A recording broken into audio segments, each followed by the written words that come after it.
प्यार भरा नमस्कार। जितने भी साथी हमारे पीजीटी, टीजीटी, बिहार बीपीएससी की तैयारी करने वाले हैं, चाहे जियोलॉजिकल एनालिस्ट की तैयारी कर रहे हैं, मैं सभी चीज़ों का मटेरियल अपने यूट्यूब चैनल केमिस्ट्री का मास्टर, जो एरोमा केमिस्ट्री क्लासेस का भी चैनल है, उसी पर अपलोड कर रहा हूँ।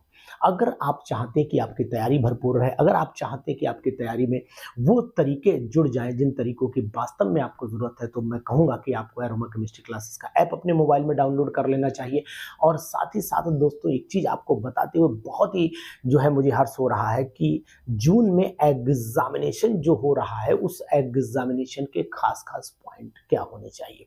इस एग्जामिनेशन की कुछ इंपॉर्टेंट, अब तक आपने जो मेरी बातें देखी होंगी, नोट की होगी, उनमें थोड़ा सा वेरिएशन आते हुए सब चीजें मिलान कर रही होंगी। एग्जामिनेशन जरूर थोड़ा सा लेट हुआ है, लेकिन इस लेट एग्जामिनेशन के भी आपको कई फायदे दिखाई देंगे। तो साथियों, इस वीडियो को पूरा देखिए, इस वीडियो को ध्यान से देखिए और समझिए, और हमारे साथ उतरिए उस मैदान में जहां पर आपको मिलेगी विजय। और ये विजय का पताका आपको फहराना है, क्योंकि मैं चाहता हूं कि आप प्रिपरेशन के साथ साथ उन सब चीजों का भी ध्यान देते चलें, क्योंकि अधिकतर लोग पीजीटी तो क्वालिफाई, रिटन तो क्वालिफाई कर लेते हैं, लेकिन इंटरव्यू क्वालिफाई नहीं कर पाते। 90% लोग इस बात से परेशान है कि सर मेरा पीजीटी तो निकल गया, लेकिन इंटरव्यू मेरा नहीं निकल पाया। तो क्या है जुगाड़, ऐसी क्या है तरीका वो, जिससे कि इंटरव्यू में आपको ज्यादा फेस न करना पड़े।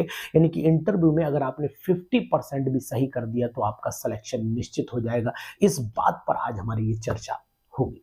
दोस्तों, एक चीज आपको मैं बताता हूं, अधिकतर लोग कट ऑफ पर जाने के बाद, अगर मान लीजिए आप कहीं धोखे से कट ऑफ पर चले गए हैं, तो कट ऑफ पर अगर आप पहुंचे हैं, ये बात ध्यान दीजिए, कट ऑफ पर पहुंचे हैं और कट ऑफ पर भी बिल्कुल बॉर्डर पे खड़े हुए हैं, और उसके बाद आप उम्मीद ये कर रहे हैं कि मेरा सिलेक्शन हो जाए, तो इसमें आपको दो चीजें बहुत इंपॉर्टेंट होती हैं। अगर आप बॉर्डर लाइन के नंबर पर हैं, तो फिर इंटरव्यू में आपको मैक्सिमम नंबर मिलने चाहिए, पीएचडी आपकी होनी चाहिए, नहीं है तो नंबर नहीं मिल पाएंगे आपको, और बीएड आपका कंपलसरी होना चाहिए। तब आप बॉर्डर लाइन से उन स्टूडेंट को फाइट कर पाओगे जो रैंकिंग में है। इतनी तीन चीजें आप समेटे हुए होगे, पीएचडी, बीएड एग्जामिनेशन आपके साथ में होना चाहिए, दो हो। अगर एमएड है, पीएचडी है, वो बीएड है और एमएड है, तो भी आप फाइट कर पाएंगे। और उसके बाद आप बॉर्डर लाइन पे हैं, तो उन स्टूडेंट से कंपेयर कर जाएंगे जिन स्टूडेंट ने क्वेश्चन बॉर्डर लाइन से मान लीजिए 5 से 6 ज्यादा कर रखे। अगर 6 क्वेश्चन भी ज्यादा कर रखे तो आप 100% फाइट में उनके कवरेज कर ले जाएंगे। एक बात तो ये ध्यान देनी है। तो अब इतनी जल्दी तो पीएचडी और एमएड बीएड तो हो नहीं जाएगा, कोई ऐसी चीज तो है नहीं कि उठा लाए कहीं से, ये भी संभावना नहीं। तो फिर क्या करें?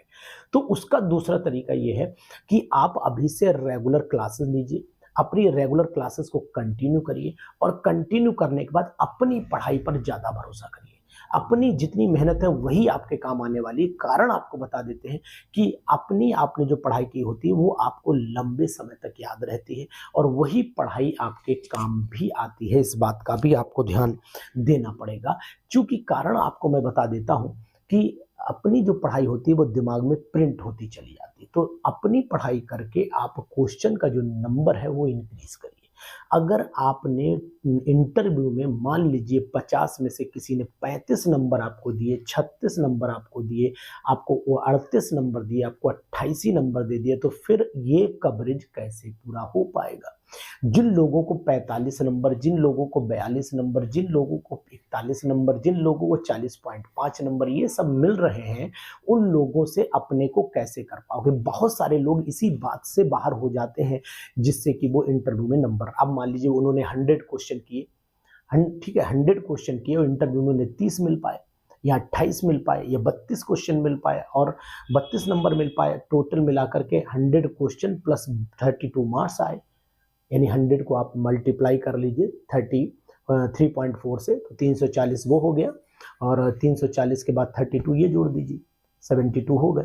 तो यानी कि 372। अब पता लगा 372 के बाद अब आप फाइट में हैं। अगर दूसरे कैंडिडेट ने भी 100 किए होंगे और उसको मिले होंगे 35 नंबर, आप तो चले गए पीछे उससे, और आप एक नंबर पीछे नहीं गए, आप चले गए तो 300 नंबर पीछे चले गए। तो इस बात का ध्यान आपको विशेष तौर से देना पड़ेगा कि फाइटिंग जो करनी है वो आपको क्वेश्चन से करने हैं। क्वेश्चन से फाइटिंग करनी है। अगर क्वेश्चन से फाइटिंग आप कर लेते हैं तो फिर ये मान करके चलिएगा कि आप 100% सिलेक्शन ले लेंगे। यानी अगर आपको 38-40 नंबर किसी तरीके से इंटरव्यू में मिलते हैं, और इंटरव्यू में अपने आप को कैसे प्रिपेयर करें ये बात भी मैं आपको बताऊंगा एग्जामिनेशन के बाद, लेकिन इंटरव्यू से पहले आपको ये चीज भी ध्यान देनी, केवल सिलेक्शन उद्देश्य नहीं होना चाहिए। केवल सिलेक्शन उद्देश्य नहीं होना चाहिए, क्योंकि अगर केवल सिलेक्शन उद्देश्य रहा तो फिर सिलेक्शन नहीं हो पाएगा। अगर आपका उद्देश्य रहा कि फाइट करना है तो फिर सिलेक्शन हो जाएगा, क्योंकि फाइट में आप ऊपर आएंगे और सिलेक्शन में बॉर्डर लाइन पर चले जाएंगे। तो ये बहुत इंपॉर्टेंट बात बता रहा हूं आपको कि अभी अगर आपका सिलेक्शन हो गया, बहुत सारे हमारे ऐसे साथी जिनका फोन मेरे पास में आता है कि सर हमारा सिलेक्शन जो है वो 2 क्वेश्चन और हो गए होता, तो 2 क्वेश्चन होने से सिलेक्शन का मतलब नहीं है। मतलब है कि उन 2 क्वेश्चन में कितने लोग उस दौड़ में शामिल हो रहे हैं।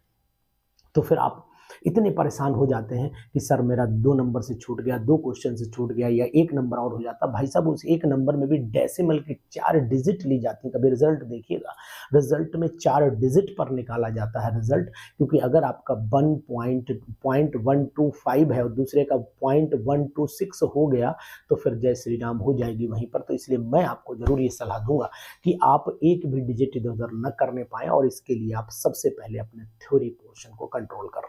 थ्योरी पोर्शन को जब कंट्रोल कर लेंगे तब सिलेक्शन की बात सोचिए, क्योंकि आपका सिलेक्शन होने के बाद भी सिलेक्शन नहीं हो पाता है। कारण है क्योंकि इंटरव्यू में आपको नंबर अच्छे नहीं मिल पाए। आपने, हो सकता है कि बहुत से लोग अच्छा लिख लेते हो, बहुत से लोग अच्छा लिख लेते हो, बहुत से लोग अच्छा बोल लेते हो। तो कभी कभी क्या होता है, अच्छा बोल लेते हैं लेकिन नंबर यहाँ पर अब पता लगा इंटरव्यू में तो एकदम परफेक्ट जा रहे हैं, आप बढ़िया से एक्सप्लेनेशन कर दिया, उनने आपको 40 नंबर दे दिए, ठीक, या 45 नंबर आपको दे दिए, और उसमें थ्योरी में आपका क्वेश्चन का नंबर जो स्लॉट है वो मात्र जो है वो सपोज कर लो 95 ही है, और दूसरा लड़का जो है वो 104 करके बैठा हुआ है, 104 करके बैठा हुआ है, ठीक है, और इंटरव्यू में उसने अच्छा नहीं कर पाया, तो फिर यानी दोनों का कवरेज पर बराबर में चला जाएगा। तो ऐसी सिचुएशन भी आपको फाइट करनी पड़ेगी। ये बहुत सारी सिचुएशन पीजीटी एग्जामिनेशन में केवल सिलेक्शन उद्देश्य से जो लोग लेकर के चले उनका आज तक सिलेक्शन नहीं हुआ है। ये बात कड़वी है, बुरी है, आपको जरूर एहसास कर रहे हो कि सर ऐसा बोल रहे हैं, नहीं ऐसा नहीं बोल रहे।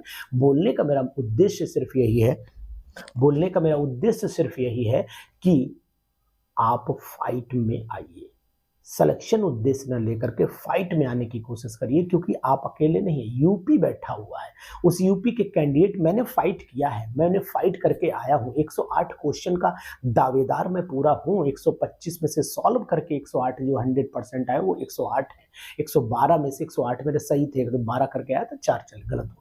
तो इस बात का ध्यान दीजिएगा कि हमें फाइट में आना है, सिलेक्शन नहीं लेना है, फाइट में आना है। और अगर फाइट में आ गए तो सिलेक्शन ऑटोमेटिकली हो जाएगा, क्योंकि 2-4 नंबर का वेरिएशन अगर इंटरव्यू में आया तो हम उसको लड़ लेंगे, कोई दिक्कत नहीं है। लेकिन अगर इंटरव्यू में वेरिएशन 10 से 15 नंबर का चला गया तो फिर हम फाइट नहीं कर पाएंगे, फाइट में ही नहीं आ पाएंगे, फाइट क्या कर पाएंगे। तो सिंपल सी बात है कि अगर सिलेक्शन लेना है तो फिर पीजीटी के साथियों इस बात का गहन विचार और गहन अध्ययन आप अपने अंदर कर लीजिए कि हमें सिलेक्शन नहीं लेना है, हमें फाइट में आना है।